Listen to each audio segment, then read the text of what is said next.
आज हम लोग बात करते हैं। जय हिंद दोस्तों। आज सबसे पहले हम लोग भूगोल के क्रम को बढ़ाते हुए आप लोग के सामने आज हम लोग लिखा हुआ है भूगोल का परिचय पर हम चर्चा करेंगे। आज क्या जानना है? भूगोल का परिचय। क्योंकि आप यदि भूगोल को जान लीजिएगा क्या है नहीं है, तभी हम लोग आगे बढ़ेंगे। यहाँ पर हमारे पास देख रहे हैं बोर्ड पे लगभग 5-6 नाम है, उसको जानिए। तो सबसे पहले हम लोग भूगोल का डिफिनेशन समझेगा। भूगोल किसे कहते हैं? देखिए भूगोल क्या कहा जाता है। ऐसे भी भूगोल जो है दो शब्द से बना हुआ है, भू प्लस गोल। यहाँ गोल का मतलब होता है अध्ययन। तो भू मतलब होता है पृथ्वी, भू का मतलब होता है पृथ्वी, और गोल का मतलब होता है इस चीज के बारे में अध्ययन करना। तो जब हम लोग पृथ्वी के बारे में एक सिस्टमैटिक ढंग से जब हम लोग अध्ययन करते हैं, उसी को भूगोल ज्योग्राफी करते हैं। लिखा हुआ है साफ शब्दों में। यह एक ऐसी विज्ञान है, यह एक ऐसी सब्जेक्ट है, विषय है जिसके द्वारा पृथ्वी की ऊपरी स्वरूप का मतलब हो गया। देखकर हम आप लोगों को एक ग्लोब के माध्यम से क्लियर करना चाहते हैं। ये देखिए अब ये एक प्रकार के ये ग्लोब है। ग्लोब इसको कहा जाता है। ये एक प्रकार की पृथ्वी का छोटा सा मॉडल है। सेम टू सेम इसी तरह से हमारा पृथ्वी है, मॉडल है। ग्लोब का डिफिनेशन भी है मॉडल ऑफ द अर्थ। और जिस तरह से आप लोग ये झुका हुआ देख रहे हैं, सेम टू सेम पृथ्वी भी उसी तरह से झुका हुआ है, 23.5 डिग्री पर झुका हुआ है। तो चलिए, तो सेम टू सेम यही बात हो रही है यहाँ पर। देख रहे हैं पृथ्वी पर ये रोटेट कर रही है, रोटेशनल मोशन भी है इसके पास, ग्रेविटेशनल मोशन भी है इसके पास।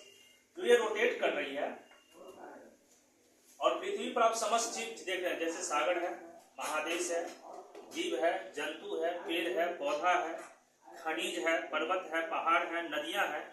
इस सभी चीज का अध्ययन करना तो ही भूगोल कहलाता है।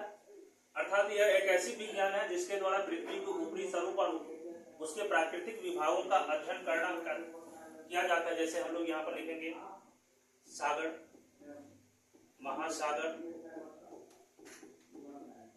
महाद्वीप,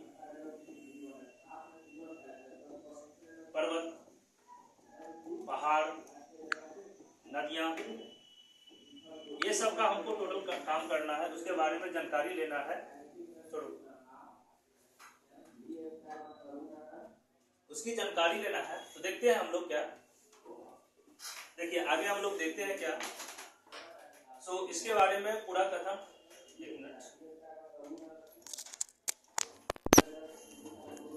तो देखिए चलिए, सबसे पहले हमारे यहाँ 5-6 नाम आई है, उस 5-6 नाम को देख लेते हैं। सबसे पहले इरोटोस्थनीज। आप लोग यदि भूगोल पढ़ते होंगे, इनका नाम सुने होंगे, इरोटोस्थनीज। एक प्रकार के यह यूनानी विद्वान था और सबसे पहले उसने ही स्थल के भागों के बारे में जानकारी दिया था। कहा था क्या, स्थल जो है यहाँ पर आप लोग जो देख रहे हैं, हम यहाँ पर लिखे उत्तरी अमेरिका, दक्षिणी America, Europe, Asia, Africa, Australia, Antarctica, इस सब की जानकारी सबसे पहले इरोटोस्थनीज ही ने दिया था। और उस भूगोल शब्द, जियोग्राफी शब्द का उत्पत्ति सबसे पहले इन्होंने ही ने दिया था, इरोटोस्थनीज। याद रखिएगा, इरोटोस्थनीज के बारे में 2-3 शब्द के बारे में इन्होंने ही सर्वप्रथम स्थल के बारे में जानकारी दिया था और भूगोल शब्द का भी वही जानकारी दिया। इसलिए कभी हम लोग इरोटोस्थनीज को भूगोल का पिता भी कहा जाता है। दूसरे नाम पर बात करते हैं हिकेटियस का। इसके बाद ये बहुत दिनों के बाद, क्योंकि ये प्राचीन काल का ही कंसेप्ट था, लेकिन यह 18वीं शताब्दी के आसपास हिकेटियस ने सर्वप्रथम बताया था क्या। जैसे आप लोग यहाँ देखिए, ग्लोब में देखिए, सबसे पहले जानकारी लीजिए। जितने भी देख रहे हैं रेड कलर, ब्लू कलर, पीला कलर, येलो कलर, ये टोटल का टोटल स्थल है। और जितने भी आप यहाँ जो देख रहे हैं, यहाँ पर जो जितने भी आप देख रहे हैं यहाँ पे ब्लू टाइप का, ये सभी महासागर है। प्रशांत महासागर, अटलांटिक महासागर, ये सारी चीज है। तो सर्वप्रथम जो कहा था क्या, जो समुद्र से चारों ओर से घिरा हुआ जो स्थल वाली पार्ट है, ये कहीं ना कहीं समुद्र से घिरा हुआ है। इसकी जानकारी सबसे पहले आपको हिकेटियस ने दिया था। इसलिए इसे भी आधुनिक काल का भूगोल का जनक कहा जाता है। और इन्होंने समुद्र के स्थल या महासागर से घिरा माना था सबसे पहले। अब आइए, तीसरा नाम आती है मार्टिन बेहम। मार्टिन बेहम एक जर्मन नाविक था और उन्होंने सर्वप्रथम पूरे ग्लोब का, पूरे जो देख रहे ग्लोब है यहाँ पर इस तरह का देखिए आप लोग, जानकारी मिल रहा होगा। ये नॉर्थ पोल हो गया और ये साउथ पोल हो गया और यहीं पे हमारा जितने भी स्थल पार्ट है और इसने पूरे चक्कर लगाया था। और सबसे पहले जो ग्लोब है वेरी वेरी इंपॉर्टेंट है, पूछा जाएगा सर्वप्रथम ग्लोब का स्केच किसने किया था, ग्लोब किसने बनाया था, सर्वप्रथम मॉडल जो है पृथ्वी का इस तरह का मॉडल जो है सर्वप्रथम किसने बनाया था। तो याद रखिएगा पृथ्वी का मॉडल सर्वप्रथम मार्टिन बेहम ने बनाया था। ये इसके बारे में ये कथन हो गया। तीसरा आते हैं हम लोग एनेक्सीमेंडल। हम जानते हैं कि ग्लोब जो है 3D फिगर होता है। ग्लोब जो होता है 3D फिगर होता है, इसमें लंबाई चौड़ाई और ऊंचाई होती है और एक बार में आप 3D फिगर को दो ही चीज देख सकते हैं सामने से। जैसे आप ही लोग यहाँ देखिए, जब आप लोग इसको देख रहे हैं तो सामने में आपके पास ये उत्तरी अमेरिका है और दक्षिणी अमेरिका है, लेकिन एशिया बगल में है, उसको आप नहीं देख रहे हैं। तो इससे क्या होगा, एक बार में इसको संपूर्ण जानकारी हम लोग को नहीं प्राप्त हो पाएगी। तो संपूर्ण जानकारी प्राप्त करने के लिए एनेक्सीमेंडर ने क्या किया, 2D फिगर का सहारा लिया और 2D फिगर के पूरे जितने संपूर्ण यहाँ पर संपूर्ण जो यहाँ पे वाटर बॉडी है और स्थल बॉडी है उसको 2D में क्लियर कर दिया। दैट मींस ये लंबाई और चौड़ाई, दैट इज कॉल्ड मानचित्र। समझे होते हैं?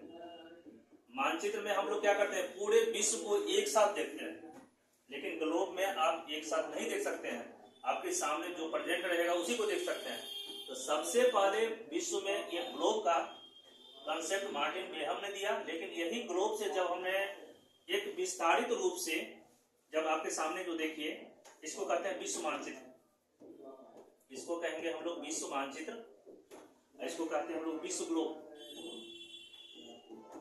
विश्व ग्लोब, तो विश्व ग्लोब को सबसे पहले मार्टिन बेहम ने दिया और विश्व ग्लोब को एक 2D के रूप में, विश्व मानचित्र के रूप में सबसे पहले एनेक्सीमेंडर ने दिया था कंसेप्ट। तो ये भी दोनों नाम को आप क्लियर कर दिया। मार्टिन बेहम ने सबसे पहले विश्व ग्लोब का निर्माण किया था और उसके बाद एनेक्सीमेंडर ने इस विश्व ग्लोब को 2D के रूप में ट्रांसफर करके विश्व मानचित्र का कंसेप्ट दे दिया था। और आप लोग देखिए यहाँ पर हम लोग जानने की कोशिश करेंगे, ये उत्तरी अमेरिका हो गया, ये दक्षिणी अमेरिका हो गया। थोड़ा साइज को कोई मायने नहीं, हम इसको डिटेल्स में जब विश्व मानचित्र बताएंगे आप लोग को तो काफी डिटेल्स में बताएंगे। तो ये उत्तरी अमेरिका, ये दक्षिणी अमेरिका, ये जो आधा पार्ट है इसे यूरोप कहा जाता है। ये हमारा एशिया हो गया, ये जो देख रहे हैं ये अफ्रीका हो गया, ये ऑस्ट्रेलिया हो गया और ये अंटार्कटिका हो गया। और इसके बीच में यहाँ तक जल बॉडी है, वाटर बॉडी है ये, और से देखेंगे ये वाटर बॉडी है। ये बॉडी जो देख रहे हैं ये अटलांटिक महासागर है, इधर भी और इधर भी प्रशांत महासागर हो गया। इंडिया के नीचे जब देखिएगा तो ये सब जो देख रहे हैं हिंद महासागर, ऊपर में जो देख रहे हैं आर्कटिक महासागर है और ये नीचे में जो देख रहे हैं अंटार्कटिका महासागर है। इसी तरह से हमको इस चीज का मानचित्र सबसे पहले जो कंसेप्ट बताया था वो बताया था एनेक्सीमेंडर। आइए हम थोड़ा कार्ल रिटर के बारे में समझते हैं। पृथ्वी पर जितने भी मानव है उसका भी एक भूगोल के रूप में हम लोग स्टडी करते हैं। तो कार्ल रिटर ही ने सबसे पहले मानव भूगोल को रूपरेखा तैयार किया था। तो वैसे भी पूछा जाए मानव भूगोल का जन्मदाता कौन है तो कार्ल रिटर है। अब आइए captain James Rennell. Captain James Rennell के बारे में जानते हैं तो हम लोग जानते हैं, हम लोग जो इंडिया का मानचित्र यह देख रहे हैं आप लोग, ये इंडिया का मानचित्र सबसे पहले कैप्टन जेम्स रेनल नहीं बनाया था, कोई भारतीय नहीं बनाया था। और इसलिए कहा भी जाता है भारतीय भूगोल का जन्मदाता किसे माना जाता है तो जेम्स रेनल या कैप्टन जेम्स रेनल। और सर्वप्रथम भारतीय मानचित्र को किसने सर्वप्रथम स्केच किया था, खींचा था, तो उसका भी श्रेय जेम्स रेनल को ही जाता है। तो आज के वीडियो में हम लोग ज्यादा बात नहीं करेंगे, थोड़ा सा परिचय का इंट्रोड्यूस किया हूँ और यहीं पर हम सारी चीज को देखेंगे इंडिया के बारे में। अगला जो हमारा वीडियो होगा उस पर हम भारत पे बात करेंगे, भारत की रूपरेखा को ये देखेंगे कि विश्व के ग्लोब में पृथ्वी का जो ग्लोब है भारत कहाँ पे है, किस स्थिति में है, कहाँ पे है, कितने डिग्री अक्षांश पे है, कितने डिग्री देशांतर पे है। और हम लोग और पृथ्वी ग्लोब के बारे में कुछ महत्वपूर्ण बातें को देखते हुए पहले मैं इसके बारे में कर्क रेखा, अक्षांश रेखा, मकर रेखा, आर्कटिक रेखा, अंटार्कटिक रेखा, नॉर्थ पोल साउथ पोल को चर्चा करते हुए इसको मैं अगले वीडियो में भारत को इस ग्लोब से जोड़ूंगा, ये कहाँ पर वास्तविक रूप से है, और इसके बाद हम फिर अगले क्लास में नेक्स्ट क्लास में चलते चलते बारी बारी से पूरे इंडियन ज्योग्राफी को मैं खत्म करूंगा। तो हम लोग तैयार रहेंगे, जस्ट ही अगला वीडियो आएगा जिसमें हम लोग भारत के संदर्भ में देखेंगे और बहुत बातों की चर्चा करते हुए इंट्रोडक्शन क्लास रहेगा भारत का, क्योंकि भारत है, भारत के पड़ोसी देश भी है, उसकी देखते हुए फिर इंटरनली भारत के बारे में जाएंगे। भारत के भी इर्द गिर्द बहुत सा सागर महासागर है, उसका भी चर्चा करते हुए एक पूरी वीडियो बहुत ही जल्द ही आप लोग के सामने प्रस्तुत करूंगा। और वीडियो को पूरा देखिए, ये जरूरतमंद लोगों को पहुंचाने का कार्य करें। और इससे क्या होता है, बहुत सा बच्चे लोग ग्रामीण क्षेत्र में रहते हैं, तो आप धीरे धीरे इस वीडियो के माध्यम से वहां तक भी पहुंच जाएगी, बच्चे लोग को भी बेनिफिट होगा। Thank you very much. आप लोग के सामने बहुत ही जल्द ही नया वीडियो